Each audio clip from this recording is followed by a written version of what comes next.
The blood on her hands was not hers, but it might as well have been for how it made her tremble as she stared down at the crimson stains spreading across her palms.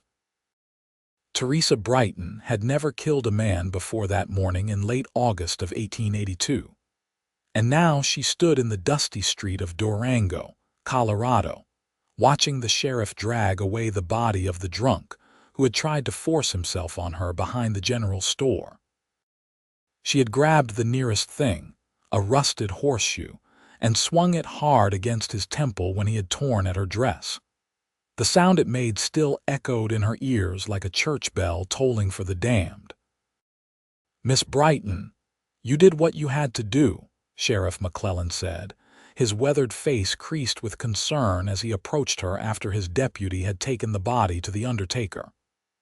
That man was wanted in 3 counties for similar crimes, worse ones.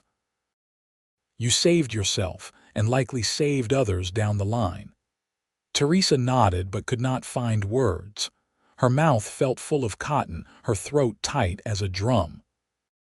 She was 20 years old, unmarried, and had come to Colorado 2 years prior with her aunt and uncle to help run their apple orchard on the outskirts of town. Now she had killed a man, justly perhaps, but killed him all the same.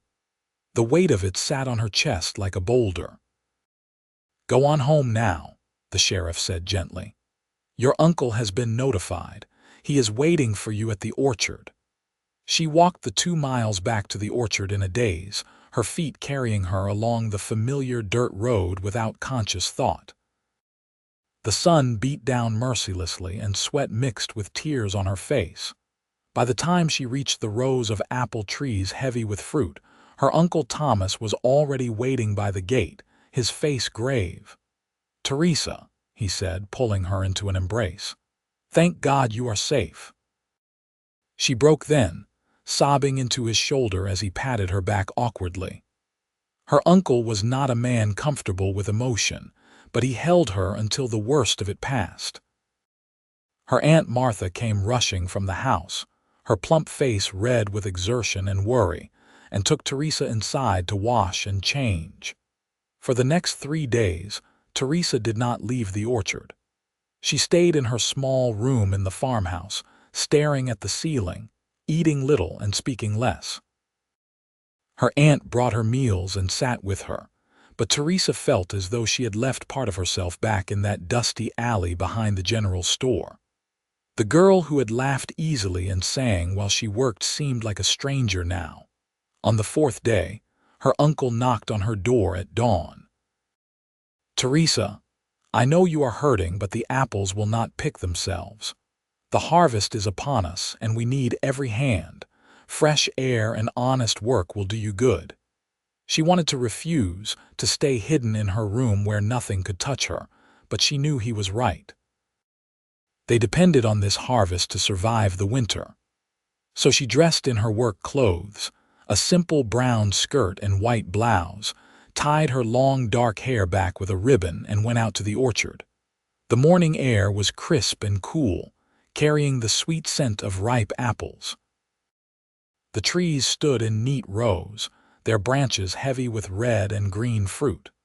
Teresa picked up a wicker basket and began her work, reaching for the low-hanging apples first. The familiar rhythm of the task slowly began to ease the tightness in her chest. Pick, place, move. Pick, place, move. She was working on her 3rd tree when she heard voices from the road. Her uncle was talking to someone, and she glanced up to see a tall man on horseback. Even from a distance, she could tell he was a cowboy by the way he sat his horse, relaxed but alert, and by the wide-brimmed hat that shaded his face from the sun. "We could use the help," her uncle was saying. "2 of our regular workers went to try their luck in the silver mines. Fools. Pay is fair, and we provide meals." The cowboy dismounted, and Teresa found herself watching as he shook her uncle's hand. He was tall and lean, with broad shoulders and a confident stride. When he removed his hat to wipe his brow, she saw dark hair and a strong-featured face. Even from where she stood among the trees, She could sense something solid and dependable about him. Her uncle called out to her, "Teresa, come meet our new worker. This is Travis Young. He will be helping with the harvest." Teresa's first instinct was to refuse to come out, to send some excuse, but she knew that would be childish. She set down her basket and walked toward them, keeping her eyes lowered. "Pleased to meet you, Miss Brighton," the cowboy said, and his voice was deep and warm with a slight drawl that spoke of Texas or Oklahoma. She forced herself to meet his eyes and found them to be a striking gray-blue, like storm clouds over the mountains. "Mr. Young," she said quietly. He seemed to sense her discomfort and stepped back, giving her space. "I will work hard for you, sir," he said to her uncle. "I know my way around an orchard. Spent some time in my youth working apple harvests in Kansas." Her uncle looked pleased. "Good, good. Teresa can show you which trees are ready for picking. We start with the early varieties and work our way through. Teresa, take him to the north section." She nodded and turned without waiting to see if Travis followed. She heard his footsteps behind her, measured and unhurried. When they reached the north section, she finally spoke. "These trees are ready. Pick only the ripe ones, leave the rest for next week. Place them gently in the basket so they do not bruise." "Yes, madam," he said simply. She expected questions or idle chatter, but he simply collected a basket and ladder and began to work. Teresa returned to her own tree, grateful for his silence. The morning passed quietly, with only the sounds of leaves rustling and apples dropping softly into baskets. It was not until noon, when her aunt brought out lunch for the workers, that Travis spoke to her again. They sat in the shade of a large oak tree at the edge of the orchard, eating cold chicken and fresh bread. Her aunt had gone back to the house, and her uncle was checking on the storage barn, leaving Teresa alone with the new worker. "Your uncle mentioned you had a difficult week," Travis said carefully, not looking at her but at the horizon. "I will not pry, but I want you to know that I am here to work, nothing more. You need not fear me." Teresa felt her throat tighten with unexpected emotion. "Thank you," she managed. He nodded and continued eating. After a moment he added, "I lost someone once to violence. It changes you, whether you are the one who suffers it or the one who stops it. Takes time to feel right again." She looked at him then, really looked at him, and saw the lines around his eyes that spoke of experience and pain. "How long does it take?" she asked quietly. "Depends," he said. "But working helps. Being around good people helps. Time helps most of all." They finished their meal in companionable silence, and when they returned to work, Teresa felt a small measure of the heaviness lift from her shoulders. The days began to follow a pattern. Teresa and Travis worked the orchard together, often in silence, sometimes with brief exchanges about the work or the weather. He was true to his word, a hard worker who knew his craft. He handled the ladder with ease, climbing high into the trees to reach the apples she could not access from the ground. She noticed he always asked before approaching her tree, giving her warning and space. One afternoon, nearly 2 weeks after Travis had arrived, Teresa was picking apples from a particularly stubborn branch when her basket grew too heavy. She tried to shift it, but her foot slipped on the ladder rung. She felt herself falling backward, her heart leaping into her throat, but before she could hit the ground, strong arms caught her. Travis had been working on the next tree and had seen her slip. He held her steady, his hands firm but gentle on her arms, and set her carefully on her feet. "Are you hurt?" he asked, concern clear in his voice. "No, I am fine," she said, breathless more from the shock than the fall. "Thank you." He released her immediately and stepped back. "Ladder is wobbling. Let me fix it before you go back up." He knelt and examined the ladder, adjusting its position and testing its stability. When he was satisfied, he stood and nodded. "Should be better now." But call me if you need to reach higher branches. No sense risking another fall." Something in his matter-of-fact kindness touched her. "Mr. Young," she said as he turned to go back to his tree. He looked back at her. "Yes, Miss Brighton, you can call me Teresa," she said. "If you like." A slow smile spread across his face, transforming it from merely handsome to genuinely warm. "Then you should call me Travis." "All right, Travis." From that day forward, something shifted between them. The silence was no longer born of Teresa's pain and Travis's respect for it, but rather a comfortable quiet between two people learning to trust each other. They began to talk more, sharing stories of their lives as they worked.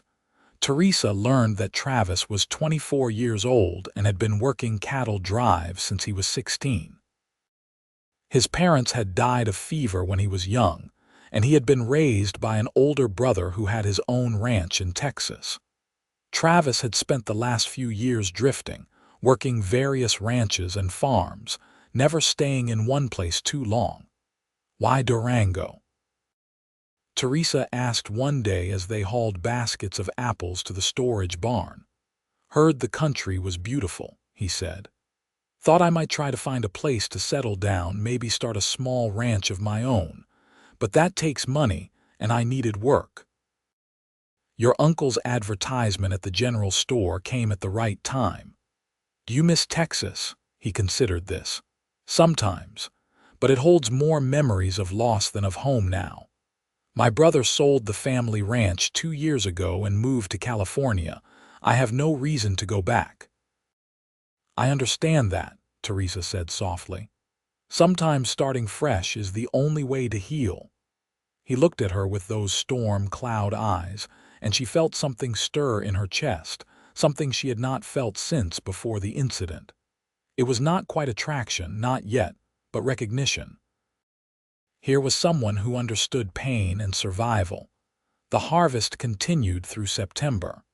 The orchard yielded a good crop, and her uncle was pleased with Travis's work. He began to pay him not just in daily wages, but offered him use of the small cottage on the property that had stood empty since the previous worker had left. "No sense wasting money on the boarding house in town," her uncle said. "The cottage is small but sound. You are welcome to it as long as you are working here." Travis accepted gratefully, and Teresa found herself relieved that he would be staying. Over the weeks, she had grown accustomed to his presence, even looked forward to their conversations. He had a quiet sense of humor and a thoughtful way of speaking that she appreciated. He never pushed her to talk about the incident, but she found herself opening up to him in small ways. One evening, after the day's work was done, Teresa walked down to the creek that ran along the southern edge of the orchard. It was her favorite spot, a place she had always gone to think and find peace. She was surprised to find Travis already there, sitting on the bank with his boots off, his feet in the cool water. "I am sorry," she said, starting to turn back. "I did not mean to intrude." "You are not intruding," he said, looking up at her. "This is your family's land. I am the intruder." She smiled slightly and came to sit a few feet away from him, unlacing her own boots and dipping her tired feet in the water. The creek was clear and cold, fed by mountain snowmelt, and it felt wonderful after a long day. "I come here when I need to think," she said after a while. "Me too," he admitted. "Reminds me of a creek back home. My brother and I used to fish here on summer days." They sat in comfortable silence, watching the water flow over smooth stones. The sun was setting, painting the sky in shades of orange and pink. Teresa felt more at peace than she had in weeks. "Travis," she said suddenly, "thank you. For what? For being patient with me, for not treating me like I am broken." He turned to look at her, his expression serious. "You are not broken, Teresa, you are healing. There is a difference." Something in the way he said it, with such conviction, made her believe him. She met his eyes and saw only honesty and warmth. In that moment, Sitting by the creek with the sunset painting the world gold, she realized she was beginning to care for him, truly care for him, in a way that both thrilled and terrified her. October came, bringing cooler nights and the last of the harvest. The orchard was nearly picked clean, and her uncle began to talk about pressing cider and preparing for winter. Travis continued to work, helping with the various tasks that needed doing around the property. He repaired fences, mucked out the small barn, and split wood for the winter stores. Teresa found herself making excuses to work near him, to talk with him. She noticed things about him she had not seen before, the way he always spoke gently to the horses, the careful attention he paid to his work, the kindness in his eyes when he looked at her. She also noticed the way her heart beat faster when he smiled at her, the way she felt disappointed on the rare occasions when their paths did not cross during the day. Her Aunt Martha noticed too. One evening, as Teresa helped with dinner preparations, her aunt said casually, "Travis is a good man." "Yes, he is," Teresa agreed, focusing intently on the potatoes she was peeling. "Your uncle thinks highly of him, says he has never had a more reliable worker." Teresa nodded, not trusting herself to speak. Her aunt was quiet for a moment, then said gently, "It is all right to care for someone, Teresa. What happened to you was terrible, but it does not mean you must close your heart forever." Teresa set down her knife, her hands trembling slightly. "I am afraid, Aunt Martha. What if I am not ready? What if I can never be normal again?" Her aunt came around the table and took Teresa's hands in her own. "You are already normal, my dear. You are a young woman who suffered a terrible fright and defended herself. That takes strength, not weakness. And if Travis Young is the man I think he is, he will understand your fears and respect them." That night, Teresa lay awake in her bed, staring at the ceiling and thinking about her aunt's words. She realized that she did care for Travis, more than she had admitted even to herself. But the thought of being close to a man, of being vulnerable in that way, still sent a spike of fear through her chest. The next day was Sunday, and the family attended church in town. It was Teresa's first time back in Durango since the incident, and she felt nervous as they rode in the wagon. Her uncle drove with her aunt beside him, and Teresa sat in the back, trying to calm her racing heart. To her surprise, Travis rode alongside the wagon on his horse. "Thought I might attend services today," he said when her uncle looked at him questioningly. "If that is all right." "Of course," her uncle said. "We would be glad for your company." Teresa caught Travis's eye and saw understanding there. He had come to support her, to make her feel safe. The realization warmed her even as it made her want to cry. No one had shown her such quiet, undemanding care before. The church service was difficult. People stared at her, some with pity, others with curiosity. She kept her eyes forward and tried to focus on the pastor's words, but her hands shook in her lap. Halfway through the service, she felt someone slide into the pew beside her. She looked up to see Travis, who had been sitting with the other unmarried men in the back. He did not say anything or touch her, but his presence beside her was like an anchor in a storm. After the service, as people milled about outside, Sheriff McClellan approached them. "Miss Brighton," he said, tipping his hat. "Good to see you in town again. I wanted you to know that the judge reviewed the case. You have been cleared of any wrongdoing, self-defense, plain and simple." Teresa felt a weight she had not fully realized she was carrying lift from her shoulders. "Thank you, Sheriff. You are a brave young woman," he said. "This town is lucky to have you." Several other townspeople approached her, expressing similar sentiments. Mrs. Patterson, who ran the general store, took her hands and said, "You did right, dear. That man was evil. You protected yourself." By the time they left town, Teresa felt as though she could breathe fully for the first time in weeks.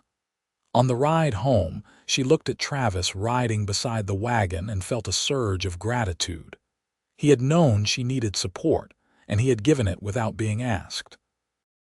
That evening she went looking for him and found him at the cottage, sitting on the small porch and watching the stars come out. "May I join you?" she asked. "Always," he said, and she heard the truth in it. She sat beside him on the porch step, their shoulders nearly touching. "Thank you for today, for being there." "I wanted to be there," he said simply. "I care about you, Teresa," her heart hammered in her chest. "I care about you too," she admitted, "but I am afraid." "Of me?"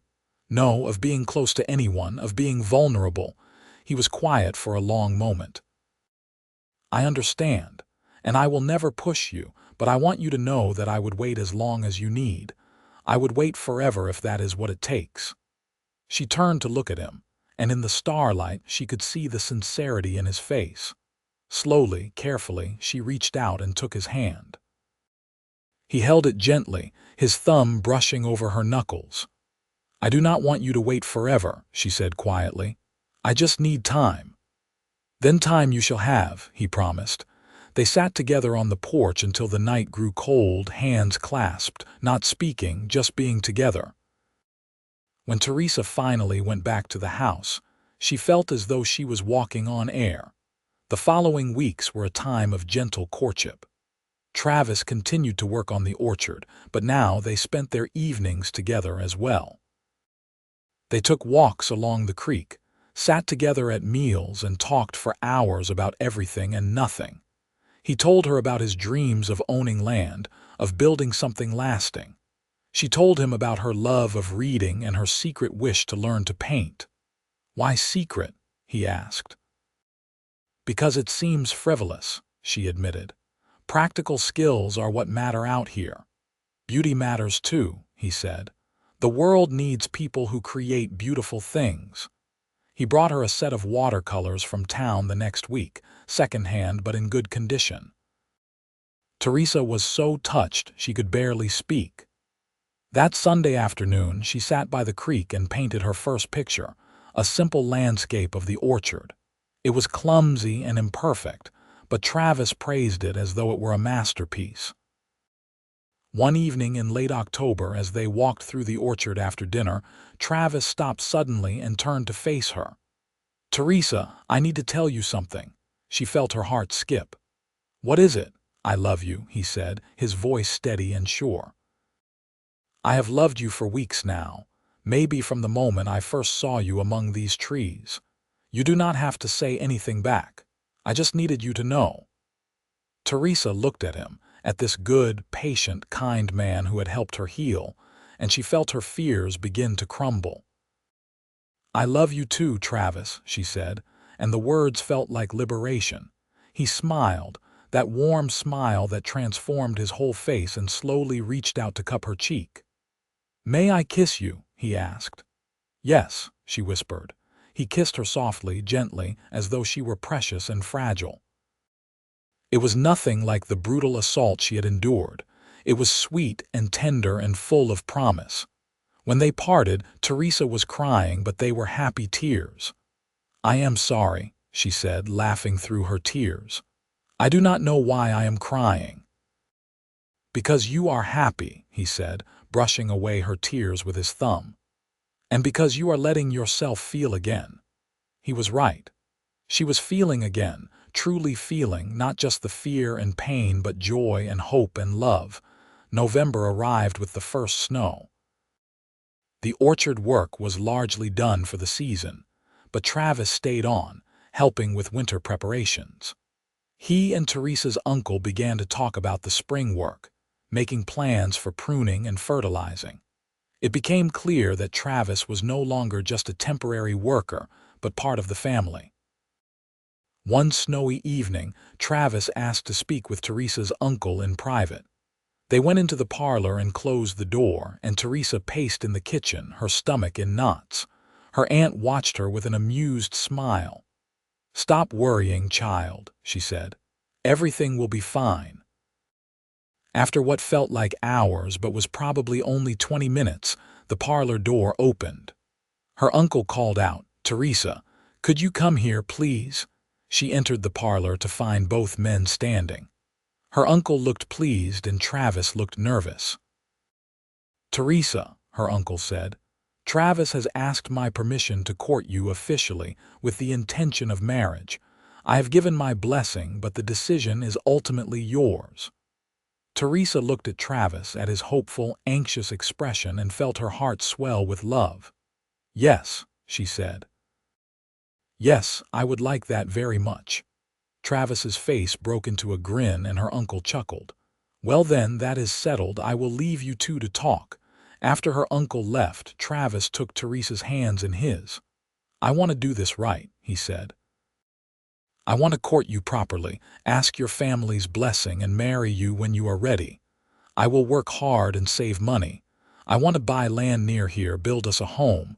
I want to give you everything you deserve." "You already have," she said. "You gave me back myself." They were married in the spring of 1883, on a beautiful May morning when the apple trees were in full bloom. The wedding was small, held in the same church where Teresa had first returned after the incident, now filled with flowers and joy instead of fear and pity. She wore her mother's wedding dress, which her aunt had carefully preserved, and carried a bouquet of apple blossoms. Travis wore a new suit, purchased specially for the occasion, and when he saw her walking down the aisle, his eyes filled with tears. They spoke their vows before God and their community, promising to love and cherish each other for all their days.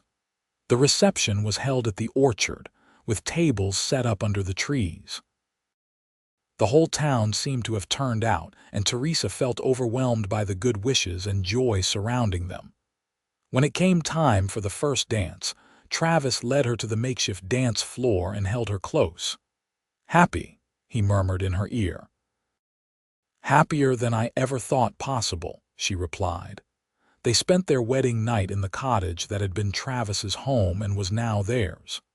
He was gentle and patient, letting Teresa set the pace, and when they finally came together, it was beautiful and right. All of Teresa's fears melted away in the warmth of his love. True to his word, Travis worked hard and saved diligently. Within a year, he had saved enough to buy 20 acres of land adjacent to her uncle's orchard. They would have their own place, but still be close to family. Together, they began to build their home, a small but sturdy house with room to grow. Teresa continued to work in her uncle's orchard, but she also helped Travis with their land. They planted their own apple trees, young saplings that would take years to mature but represented their investment in the future. They also kept a vegetable garden and a few chickens, and Travis talked about eventually getting a milk cow. In the fall of 1884, Teresa discovered she was with child. The news filled them both with joy and a little fear. Travis became even more protective, insisting she not work too hard, and her aunt fussed over her constantly. But Teresa had never felt stronger or more alive. Their daughter was born in the spring of 1885, during another blooming season. They named her Abigail Rose, and she was perfect. Travis wept when he first held her, this tiny life they had created together, and Teresa fell even more deeply in love with him watching him with their daughter. Life settled into a beautiful rhythm. Their orchard began to produce fruit, and Travis took on some ranch work during the winter to supplement their income. Teresa painted when she could, creating beautiful watercolors of the Colorado landscape that she sometimes sold in town. Her work became sought after, and the extra money helped them expand their home. In 1887, their son was born, a healthy boy they named James Thomas after both their fathers. Travis was a devoted father, patient and loving with both children. He taught Abigail to ride almost as soon as she could walk, and he carried baby James in a sling as he worked, talking to him about the trees and the land. Teresa's uncle and aunt became doting grandparents, spending hours with the children and helping with their care. The two families lived almost as one, sharing meals and work and joy. One evening in the summer of 1888, Teresa and Travis sat on the porch of their home, watching their children play in the yard. Abigail was 3 now, chasing fireflies in her nightgown, and James toddled after her on unsteady legs. The sun was setting, painting the sky in brilliant colors, and the orchard was heavy with fruit. "You remember the day we met?" Teresa asked, leaning against Travis's shoulder. "Every detail," he said. "You were in the orchard picking apples. Your hair was tied back with a blue ribbon, and you looked so sad it broke my heart." "I was broken then," she said, "or I thought I was." "You were never broken," he corrected gently. "Just wounded. There is a difference." She smiled and took his hand. "You climbed the ladder and picked me," she said, "just like you picked the apples, chose me when I did not think anyone ever would again." "I did not pick you," he said, raising her hand to his lips. "I fell for you. There is a difference." Picking implies a choice among many options. Falling means there was never any other option. You were always the only one for me. "I love you, Travis Young," she said, tears in her eyes. "And I love you, Teresa Young," he replied. They sat together as the stars came out, watching their children play, listening to the crickets sing, and counting their blessings.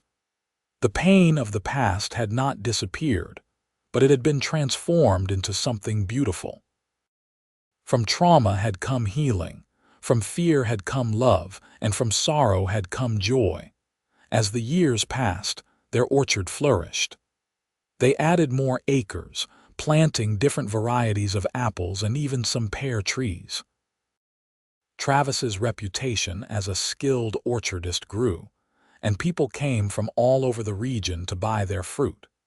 Teresa's paintings became even more popular, and she began teaching art to children in town on Saturday mornings. Abigail grew into a bright, spirited girl with her father's gray-blue eyes and her mother's dark hair. She loved the orchard and announced at age 6 that she would run it someday. James was quieter, more thoughtful, with a gift for working with animals. He spent hours with the horses and talked about becoming a veterinarian. In 1892, Teresa gave birth to twins, a boy and a girl they named Samuel and Sarah. The house rang with laughter and chaos, and Travis built an addition to accommodate their growing family. He joked that they were starting their own town, but Teresa could see the pride and joy in his eyes every time he looked at their children. Teresa's Aunt Martha passed away peacefully in her sleep in 1893, and they all mourned her loss. But she had lived to see Teresa happy and thriving, surrounded by a loving family, and that brought some comfort. Her Uncle Thomas continued to run his orchard with Travis's help, and he spent his evenings in their home, reading stories to the grandchildren and playing checkers with Travis. In 1895, when Abigail was 10, she asked her mother about the scar on her arm that Teresa had gotten during the incident all those years ago. Teresa had known this conversation would come eventually, and she sat down with her daughter and told her the truth, in age-appropriate terms. She explained that a bad man had tried to hurt her, and she had defended herself, and that sometimes the world was dangerous, but that did not mean you should live in fear. "Were you scared?" Abigail asked. "Yes," Teresa said honestly, "very scared, but you were brave." "I had to be. And later, I had to be brave enough to trust again, to love again. That was harder in some ways." "Is that when you met Papa?" "Yes. He helped me remember that not all men are dangerous, that some are good and kind and worthy of trust." Abigail thought about this. "I am glad you were brave, Mama. Otherwise we would not be here." Teresa hugged her daughter close, grateful for the wisdom of children. The turn of the century brought changes. Durango was growing, becoming more civilized with better roads and even talk of electricity coming to the region. Travis and Teresa's orchard had become one of the most successful in the area, and they employed several workers during harvest season.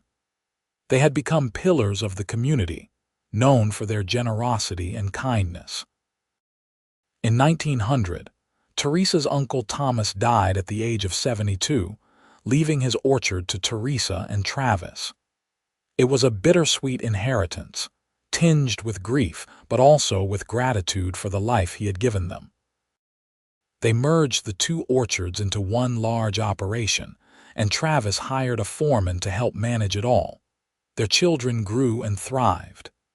Abigail, true to her word, took a keen interest in the orchard business.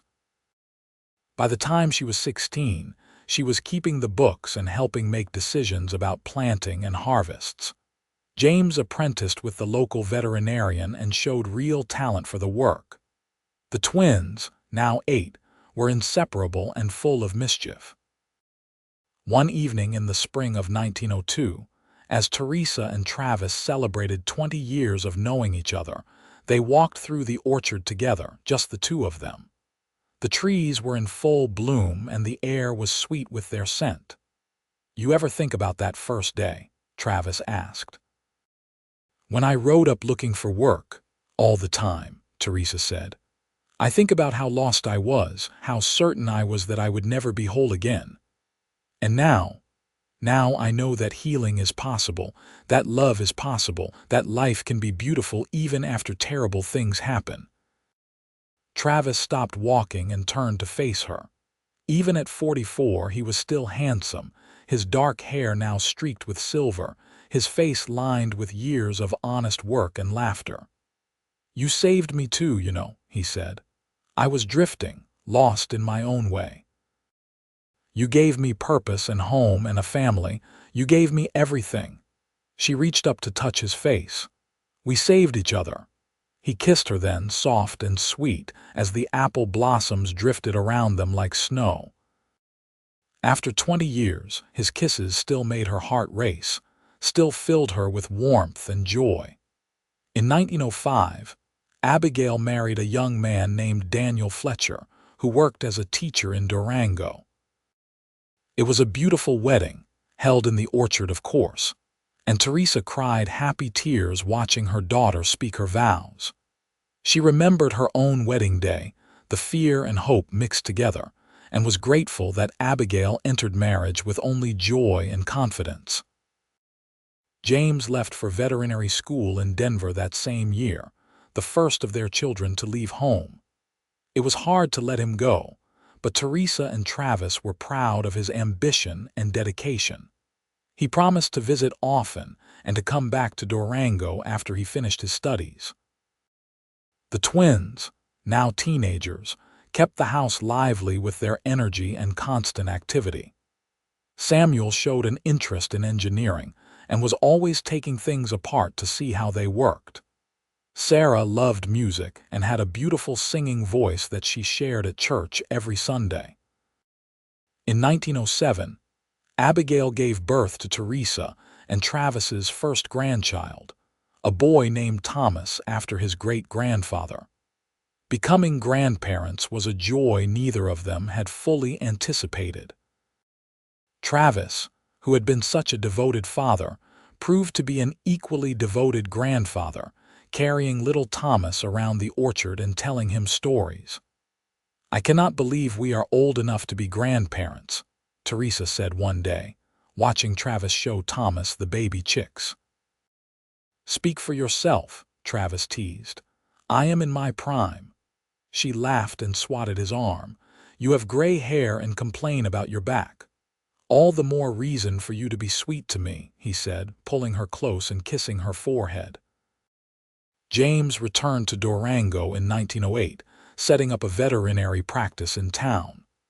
He remained unmarried, dedicated to his work, and spent his free time at the orchard with his family. He had a special bond with Samuel, teaching him about animal biology and medicine. In 1910, Sarah married a banker's son from Denver and moved to the city. It was harder to let her go than it had been with James, perhaps because she was the baby, or perhaps because Denver seemed so far away. But Sarah was happy and excited about her new life, and Teresa tried to be happy for her. Samuel, at 18, took over more responsibility for the orchard operation. He implemented new irrigation techniques he had read about and experimented with grafting different apple varieties. The orchard continued to prosper under his innovative management. The years continued to pass in a blur of seasons and harvests, of family gatherings and quiet evenings. In 1915, Teresa and Travis celebrated their 32nd wedding anniversary. Their children were all grown and making their own ways in the world. They had 5 grandchildren now, with another on the way. One warm summer evening, they sat together on their porch, much as they had done countless times before. Travis's hair was completely white now, and Teresa's dark hair was streaked with silver. They moved slower than they once had, and Travis used a cane on bad days when his old injuries from his cowboy years acted up. "You have any regrets?" Travis asked suddenly. Teresa thought about it carefully. "No," she said finally. "Even the hard parts, the painful parts, they all led me here. Led me to you and this life we built. I would not change any of it. Not even the beginning," he asked gently. "Not even that awful day, not even that," she said. "Because it taught me that I was stronger than I knew, and it brought you into my life. The sheriff was right to send me home that day. I was broken and bleeding inside, but I came home to the orchard, and then you came to the orchard too." "I climbed that ladder looking for apples," Travis said softly, "but I found so much more." "You found a scared, damaged girl," Teresa said. "No," he corrected. "I found a brave, beautiful woman who was healing. I found the love of my life." She leaned her head on his shoulder, and they sat in comfortable silence as the sun set over their land, over the orchard that had been the backdrop of their entire love story. In 1918, the world was changing rapidly. The Great War had ended and people talked about moving into a new era. But in Durango, in their orchard, some things remained constant. The trees still bloomed in spring, still bore fruit in summer and fall, still stood bare and dignified in winter. Travis was 60 now, and his health had begun to decline. He had trouble with his heart, and the doctor advised him to slow down, to let others do the physical work. It was hard for him, this man who had spent his life in motion, but he adapted. He supervised the orchard from a chair in the shade, dispensed wisdom to the workers, and spent long afternoons with Teresa. They spoke often of the past, remembering the early days of their love, the building of their home and family, the joys and sorrows they had shared. But they also talked about the future, about their children and grandchildren, about the legacy they would leave behind. One evening in the fall of 1920, as the harvest was in full swing, Travis asked Teresa to walk with him through the orchard. She helped him along, patient with his slow pace, and they made their way to the spot where they had first met nearly 40 years before. "Right here," Travis said. "I was standing right here when your uncle introduced us. You came walking out from between those trees, and I thought you were the most beautiful thing I had ever seen." "I was a mess," Teresa said. "My hair was falling out of its ribbon and I had dirt on my face. You were perfect," he insisted, "and you still are." They stood together under the trees, holding hands, remembering. The afternoon sun filtered through the leaves, dappling them with golden light, and Teresa felt perfectly at peace. "Promise me something," Travis said quietly. "Anything. When I am gone, do not mourn too long. Remember the joy we shared, not the sorrow of losing me, and keep painting. Keep making beautiful things." "Travis, do not talk like that. We both know my time is getting short," he said gently. "And I am at peace with it. I have lived a good life, a full life." I have been loved by you, and that is more than most men can say. But I want to know you will be all right." Tears streamed down Teresa's face. "I will never be all right without you." "Yes, you will," he said, cupping her face in his weathered hands. "You are the strongest person I know. You survived before you met me, and you will survive after I am gone. And I will wait for you on the other side among the trees, just like I waited for you here." She could not speak, could only sob against his chest as he held her. They stood there until the sun began to set, holding each other under the apple trees where their love had begun. Travis lived for 2 more years, long enough to see the birth of 3 more grandchildren and to celebrate his 62nd birthday surrounded by family. He passed away peacefully in his sleep in the winter of 1923, with Teresa holding his hand. The funeral was one of the largest Durango had ever seen. It seemed the whole town turned out to pay their respects to the man who had been such a fixture of the community. His children spoke movingly about their father's love and wisdom. His grandchildren sang hymns, and Teresa stood by the grave, supported by her children, and said goodbye to the love of her life. The winter was hard. Teresa moved through the days mechanically, doing what needed to be done but feeling only half alive. Her children worried about her, took turns staying with her, but she assured them she was all right. She was not really, but she was surviving.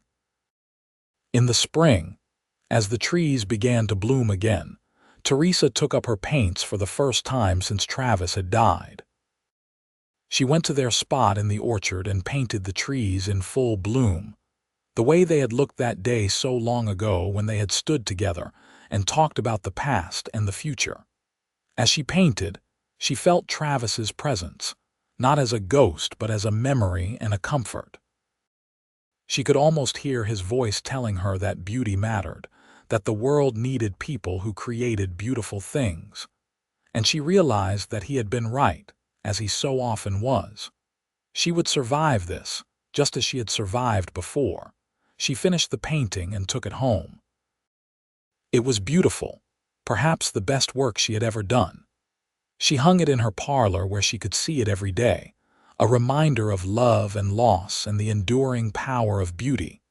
Teresa lived for another 15 years, surrounded by her children and grandchildren and great-grandchildren. She continued to paint, creating hundreds of works that captured the beauty of Colorado and the spirit of the West. She continued to oversee the orchard, though her children did most of the actual work.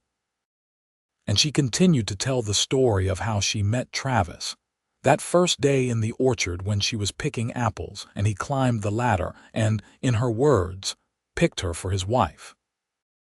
She passed away peacefully in the spring of 1938 at the age of 76, in her bed with her children around her.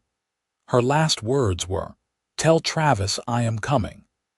They buried her beside Travis in the cemetery overlooking the orchard. The trees were in full bloom, just as they had been at their wedding, just as they had been in so many significant moments of their lives together. At the funeral, Abigail, now 53 and with grandchildren of her own, stood to speak. "My mother used to tell us that my father climbed a ladder to pick apples and ended up picking her instead. It was her favorite story, the way they met, the way they loved. But as I got older, I realized it was not just a cute story. It was the truth of their whole life together. My father saw my mother when she was broken and hurt, and he chose her, lifted her up, and loved her until she could remember how to love herself. And she did the same for him. They built a life together from nothing but love and hard work and faith. This orchard, this family, everything we have is because of them. Because she had the courage to pick apples that day, and because he had the wisdom to climb the ladder." The grandchildren and great-grandchildren all nodded, many of them crying. The orchard that Teresa and Travis had built together continued to thrive, now run by the 3rd generation with the 4th waiting in the wings. Their love story had become family legend, told and retold at gatherings and holidays, a reminder that love could heal the deepest wounds and that two people, broken in their own ways, could build something beautiful together. In the years that followed, the orchard remained in the family, passed down through the generations. The house that Travis built was expanded and modernized but never abandoned. Teresa's paintings hung on the walls, a constant reminder of beauty and perseverance. And every spring, when the apple trees bloomed, the family gathered in the orchard to remember Teresa and Travis, the woman who picked apples and the cowboy who climbed the ladder and picked her for his wife. The story of their love became more than just family history. It became a testament to the power of patience and kindness, to the possibility of healing after trauma, to the beauty that can grow from pain. Young couples in Durango would visit the orchard and hear the story, taking hope from it for their own relationships. The old ladder that Travis had used, the one he had climbed that day when Teresa nearly fell, was preserved and eventually donated to the local historical society, where it was displayed with a plaque telling their story. Children on school trips would see it and hear about the cowboy and the young woman in the orchard, about love and healing and the building of a legacy. And on warm summer evenings, when the work was done and the sun was setting over the Colorado mountains, family members would sometimes sit on the porch of the old house and swear they could hear laughter in the orchard, could catch glimpses of two figures walking hand in hand between the trees. They could not say for certain whether it was memory or something more, but it brought them comfort either way. The orchard still stands today, over a century after Teresa Brighton met Travis Young among the apple trees. It has weathered droughts and storms, economic depressions and changing times, but it endures. The trees still bloom every spring, still bear fruit every fall, still stand as a living monument to the love story that began there in the summer of 1882. And sometimes, on quiet mornings when the dew is still on the grass and the world is just waking up, you can almost see them there. A young woman reaching for apples and a young cowboy climbing a ladder, both of them unaware that they are about to change each other's lives forever, both of them on the verge of a love that will echo through generations.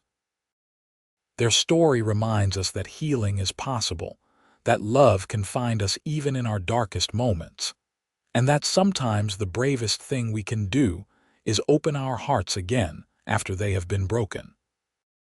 Teresa picked apples in the orchard, and Travis climbed the ladder, and together they built a love that lasted not just a lifetime, but for all the lifetimes that came after, a legacy of hope and healing that continues to inspire all who hear their story.